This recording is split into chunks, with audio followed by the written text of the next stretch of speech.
We all know that feeling, right? That one thought that just pops in, Yeah. and suddenly it feels like the absolute gospel truth, even when, maybe looking back, you realize, hang on, that wasn't quite right. Mhm. I remember once being totally convinced a tiny comment at work meant, disaster. Like I was definitely getting fired. Oh, yeah, that spiral. Totally. Turns out, completely not the case.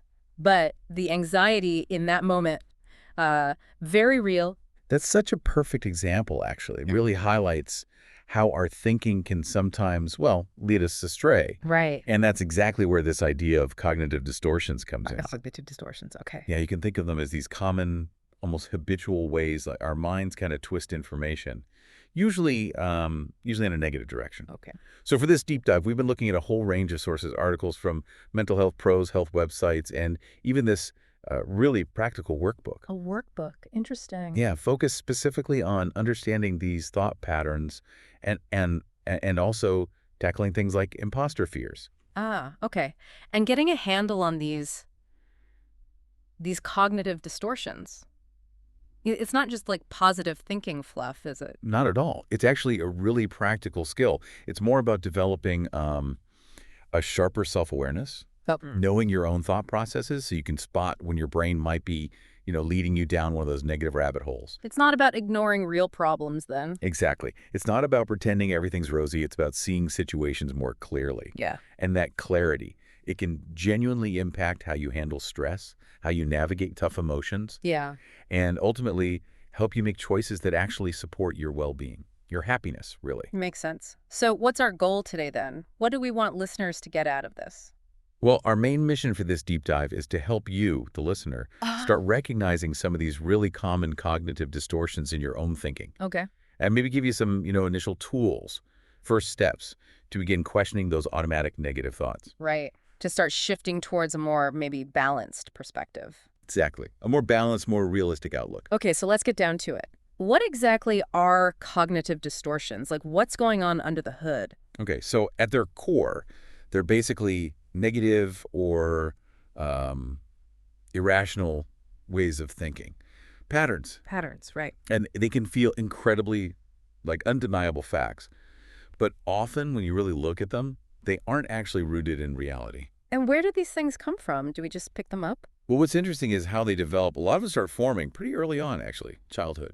Oh, wow. Yeah, influenced by, family, school experiences, our community, culture, even subtle messages from adults we trust, friends, social media, TV. So lots of inputs. Definitely. Yeah. And big life events, trauma, those can play a role too. And we can't ignore biology either. Some people might just be a bit more predisposed. It sounds like we can get kind of programmed with these thought habits then. Some good, some less helpful. That's a great way to put it. Programmed.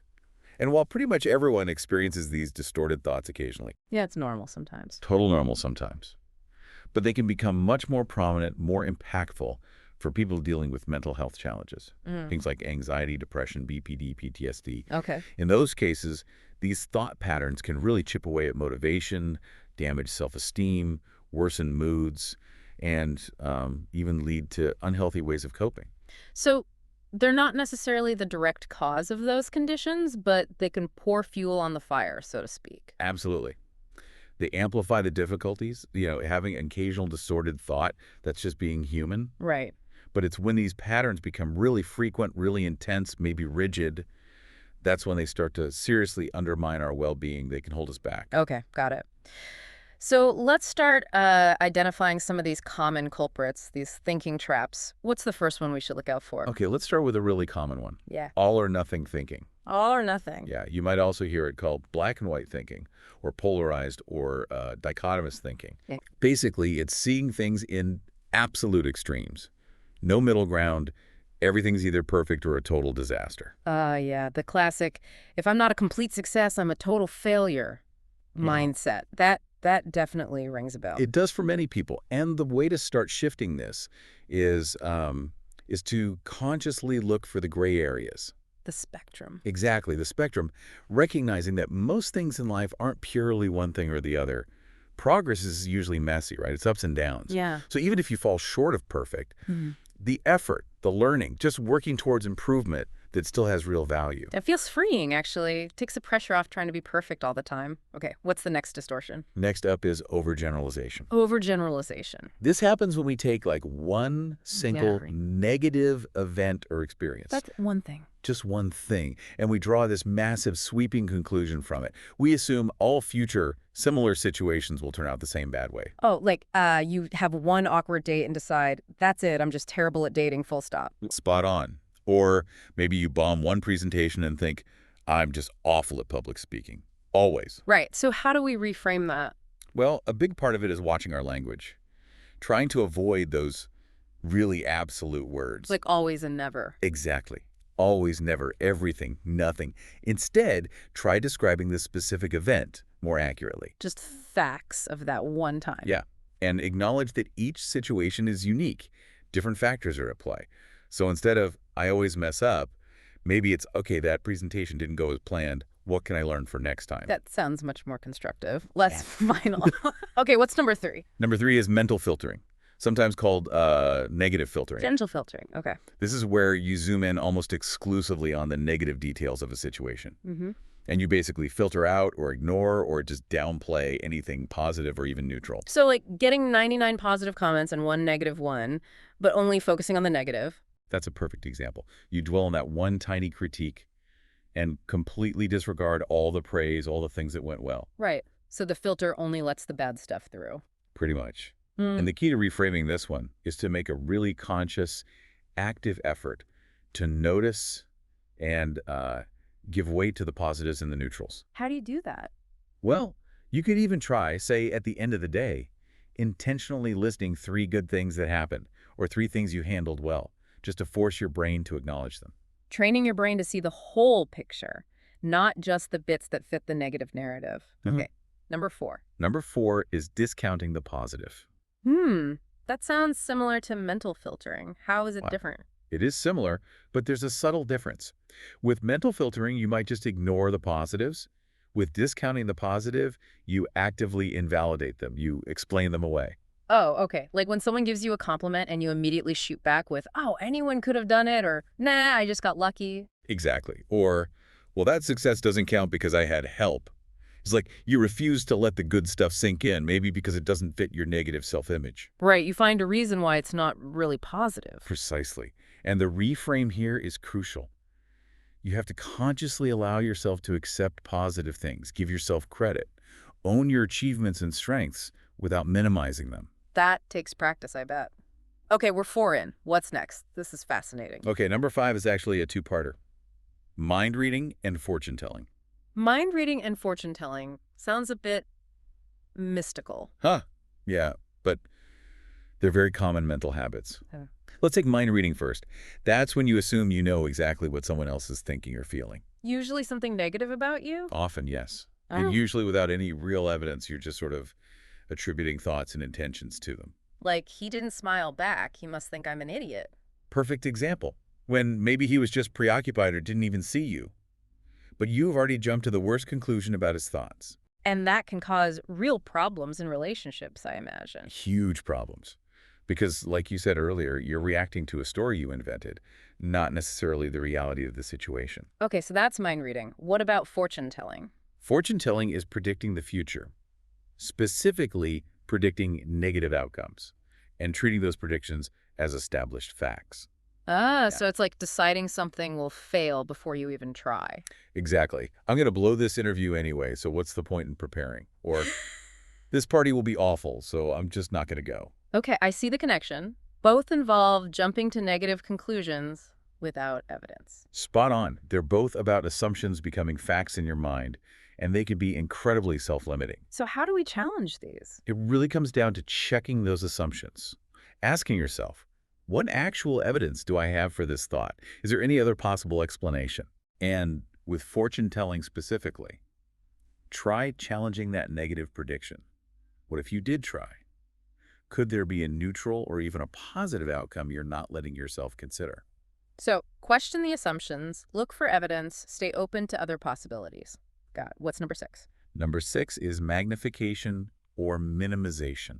Okay, magnification and minimization sounds like messing with the scale of things. That's exactly it. You're distorting the importance or significance of events or qualities. How so? Well, magnification, sometimes called catastrophizing, is when you take small mistakes or minor setbacks and blow them way out of proportion. Like turning a typo in an email into proof you're incompetent. Precisely. Making mountains out of molehills. Yeah. And then minimization is the flip side. So shrinking the good stuff. Yeah.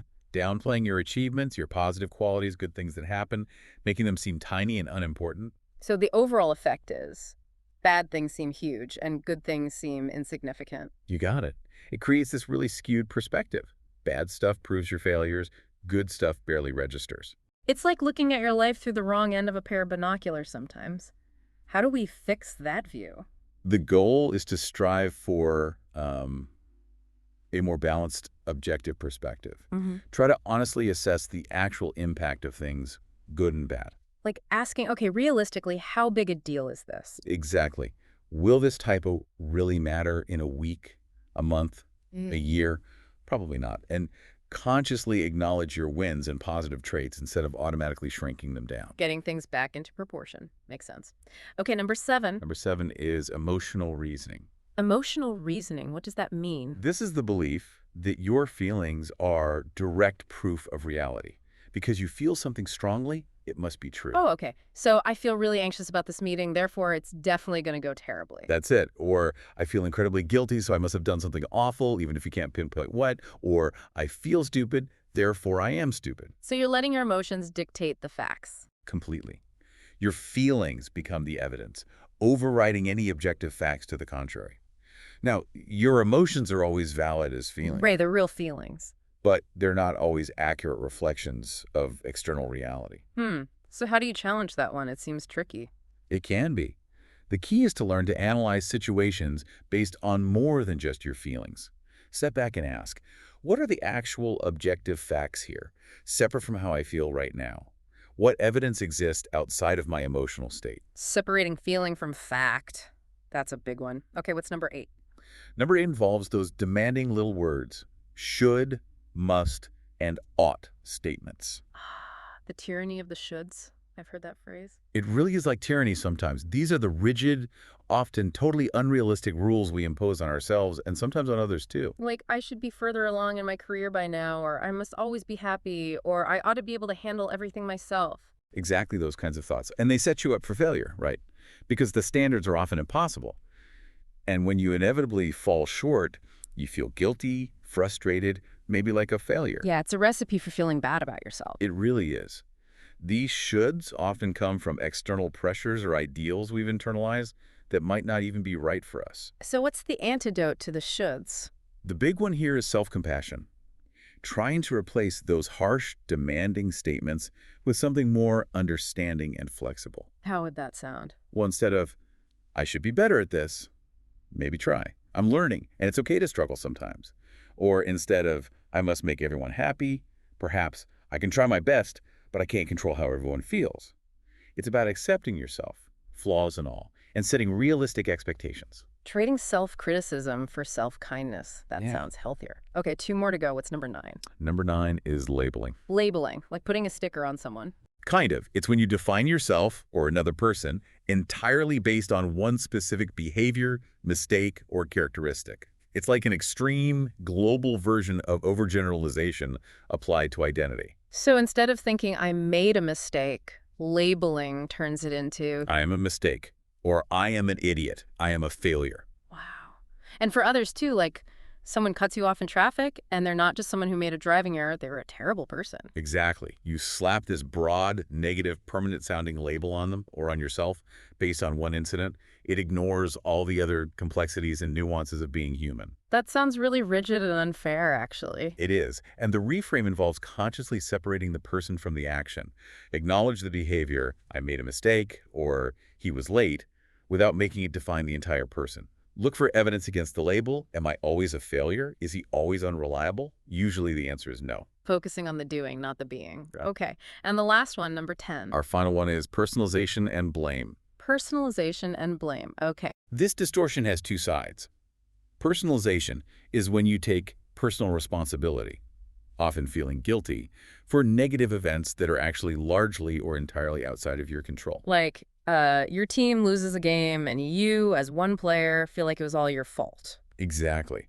Or maybe your child is having trouble making friends after a move, and you think, this is entirely my fault as a parent, ignoring all the other factors involved. Right. And the other side is blame. Yes, blame is sort of the opposite. It's inappropriately blaming other people for your problems or feelings, or for situations where you might actually share some responsibility. So maybe a project fails, and instead of looking at the whole picture, including your part, you just point the finger at one colleague. Precisely. Both personalization and blame involve a distorted sense of responsibility. So how do you counter this one? You need to take a step back and try to assess the situation more objectively. Right. Ask yourself, what factors were really within my control here? What was my actual level of responsibility? Are you taking on blame for things you couldn't influence? Or are you maybe deflecting responsibility when you did play a part? It's about finding a more realistic balance of accountability. Wow, okay. That's 10.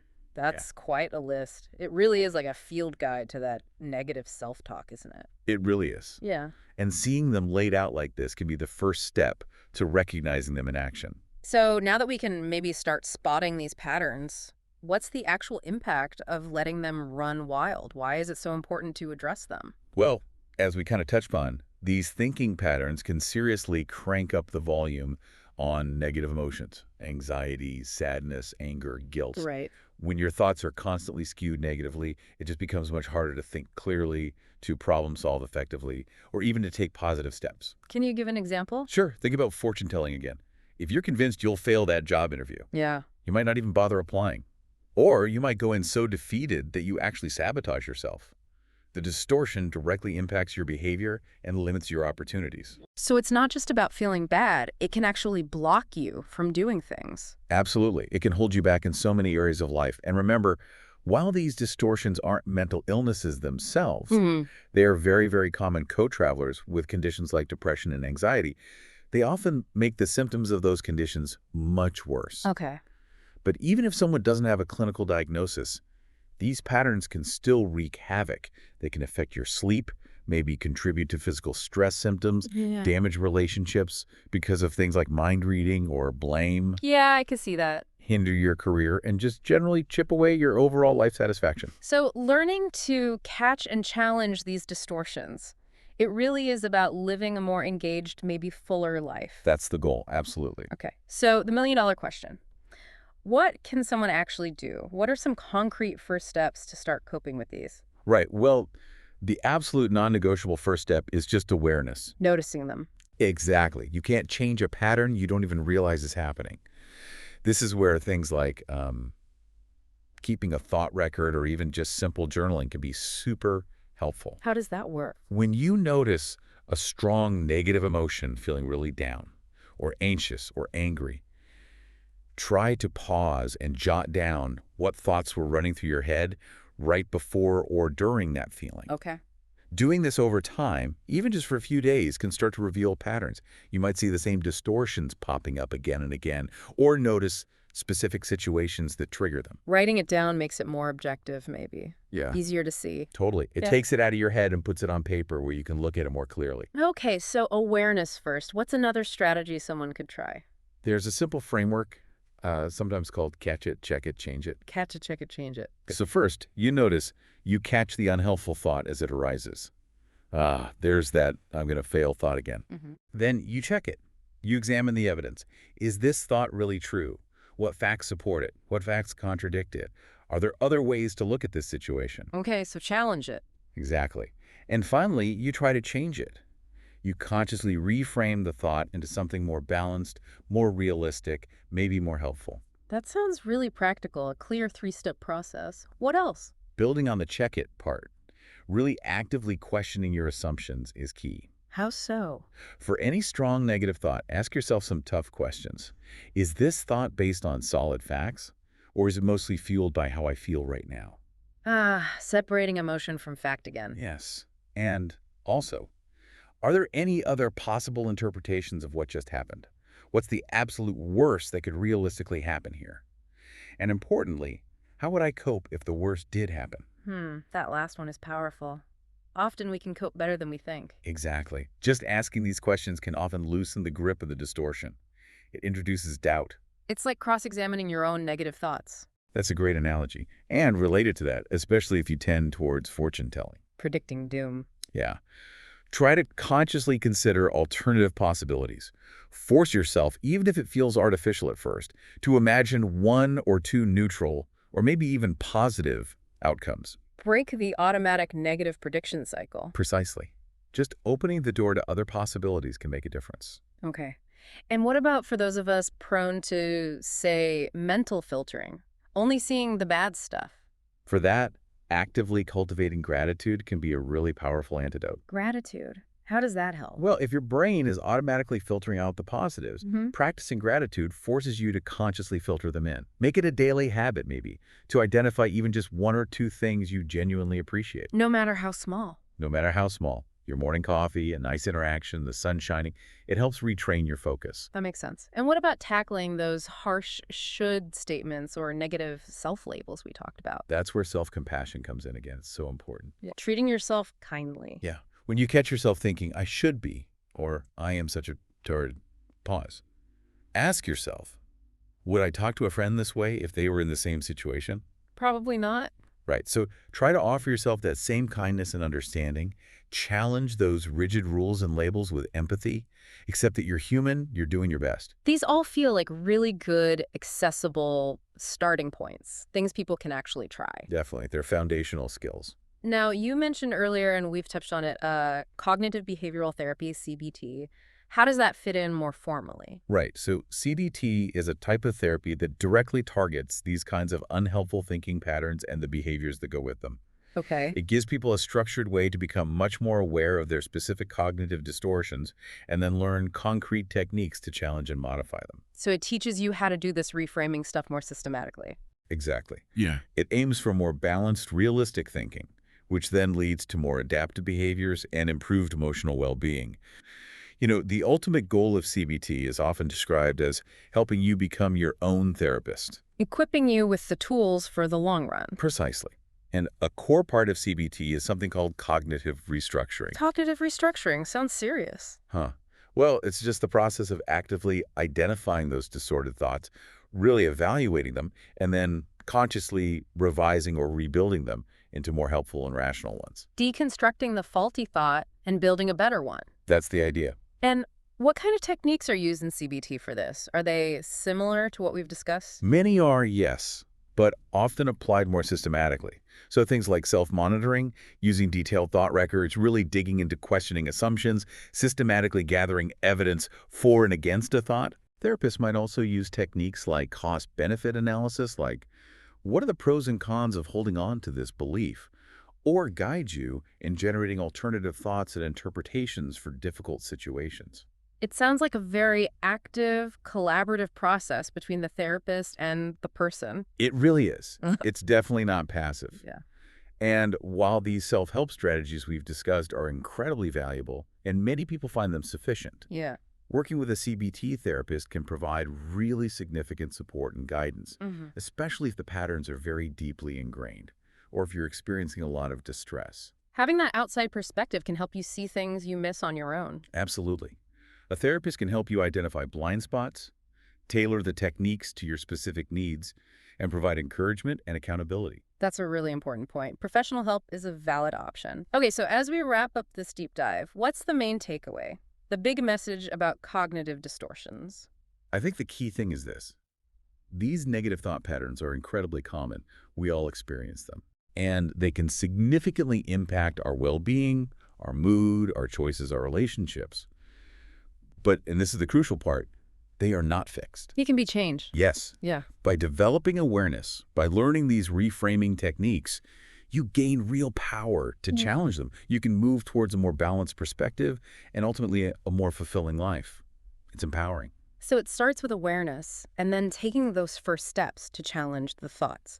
What's your final word of encouragement for listeners who want to start this process? Mostly, just be patient and kind to yourself. Seriously. Changing long-standing thought habits. It takes time, it takes practice, it takes effort. It won't happen overnight. Yeah, small steps. Exactly. Start small. Maybe just focus on noticing one type of distortion this week. Or try keeping that thought journal for just a couple of days. or challenge one negative thought each day using the check it, change it idea. Mm-hmm. And please remember, seeking professional help, whether it's learning more about CBT or talking to a therapist, that's a sign of strength, not weakness. If you feel stuck or overwhelmed, reach out. That's great advice. Be kind to yourself and don't hesitate to seek support. Okay, so on that note, here's a final thought for all of you listening to chew on. Mm-hmm. Think about one specific area in your life, maybe work, maybe relationships, maybe just how you feel about yourself, where you tend to feel most frustrated or anxious or negative. Okay. What are the automatic thoughts that usually pop into your head in those moments? Just notice them. Could any of the 10 cognitive distortions we talked about today be running the show there? Hmm. And just imagine what might shift even just a little bit. If you could look at that same situation through slightly different, maybe more balanced lens, what could change? It's a powerful question to ponder. It is. Something Okay. to think about. Thanks so much. This has been incredibly insightful. My pleasure. It's important stuff. Definitely. Until next time, everyone.